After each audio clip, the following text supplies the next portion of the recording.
Hello, this is Danny Raymond, the voice behind Ray's Guide, and with Ray's Ship of the Day for the Day 2 of the IAE Expo. Day 2 is often a bit of a lull as people are still processing the big announcements of the show on Day 1.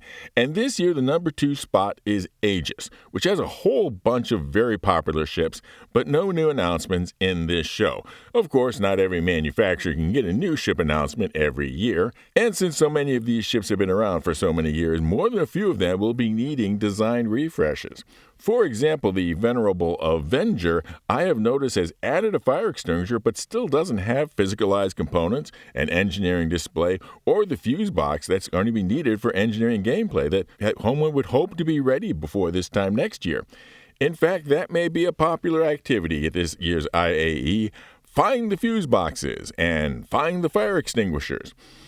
In fact, the Avenger represents a real dilemma for its gold pass for the engineering gameplay and just general modifications.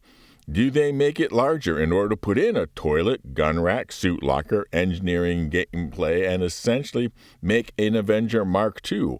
Or do they compromise on providing all those things? In fact, that would make it the Avenger Mark IV since the original Avenger. Only a few of us who have been around long enough to remember that about 6 years ago, the Avenger was so small that you had to duck to get in, and you had to crawl to get from the cargo area to the pilot seat. And before that, it was so small that there was no way at all to get from the back of the ship to the front, but it had 2 pilot seats. My preference would be for them to keep the Avenger at the size that it is and make most of the component access be external, like a fighter. The Avenger has a lot of wall space in the cargo bay, but you can't get to it when the ship is full. But you can use that wall space to put components in, but just have the doors from the outside rather than the inside. Either way, there will need to be some changes coming to these venerable Aegis ships like the Avenger and the Vanguards in the coming months. But the ship that we have the focus on from CIG at this show's Aegis Day is a Warbond special upgrade on the Eclipse stealth bomber. This is a low-signature craft with an infrequent but valuable role. Gun-wise, it has all the firepower of a Drake cutter with 2 size 2 gimbal mounts. But, of course, if you have to use those, something has gone very wrong with the mission, and their function is to help you survive aborting the mission. The mission of the Eclipse is to get within size 9 torpedo range of some massive target, launch all 3 of them in rapid order, and then leave to resupply and try it again if necessary. As I said, not that infrequent a need, but a valuable one when it does happen, compared to its companion on the floor shore, the Retaliator bomber, which has more of the same torpedoes, but not at all the stealthy role. Which actually segues to one of my favorite Aegis ships lately, the Sabre Firebird, which I sort of think of as the Everyday Eclipse for ships that can be adequately dealt with using a spray of size 3 missiles rather than size 9 torpedoes, and it also has a pair of size 3 weapon mounts, so it's not always outgunned the rest of the time. But returning to the fact that the deal of the day this year is on the Eclipse, what is the special offer?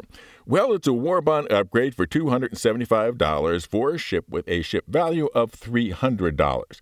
But you might say, what's the use of that? I don't want a stealth torpedo bomber.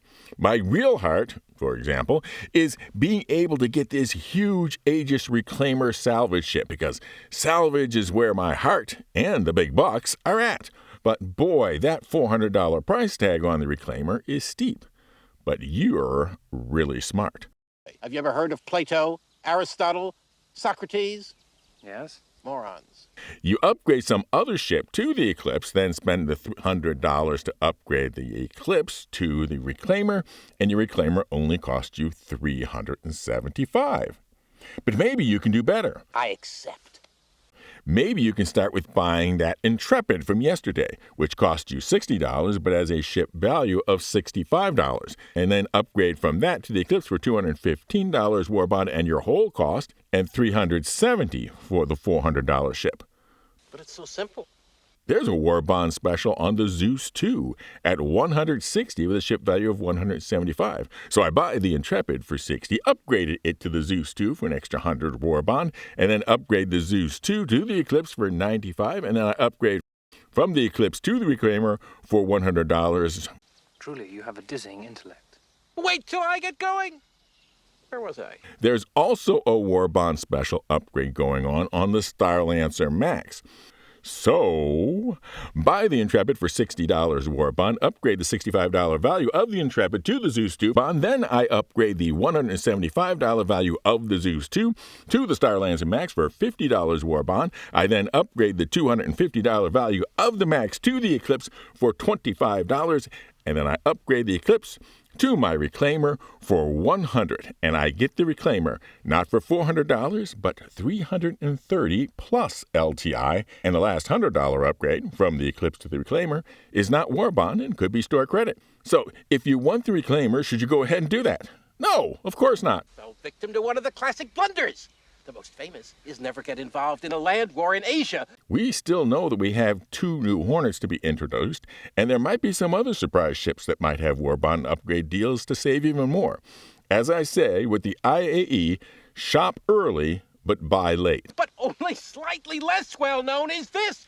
Never go in against a Sicilian when death is on the line. There may still be cards to be dealt. And now for an update on our giveaways. We have the Captain's giveaway for a pair of VKB Space Combat Edition joysticks. That's still progressing. Plus, we have our regular Roller Channel ship giveaway for Zippy Zazzy Zaptig, except for the Zeus 2 cargo. And I just checked, and we are only 13. Yes, just 13 subscribers from the 15,000 goal to give that away. And beyond that, the 20,000 subscriber goal, the winner's choice, the Manfulous Multi-Role Mining Meta, the Arasta, or the Banu Big Box Bargain Bazaar, the Merchantman. 1 entry per video. Members get entered automatically. Everyone else subscribe and comment, somehow including the secret word. And the secret word for this video is what you used to have to do to get from the Avengers cargo area to the pilot seat.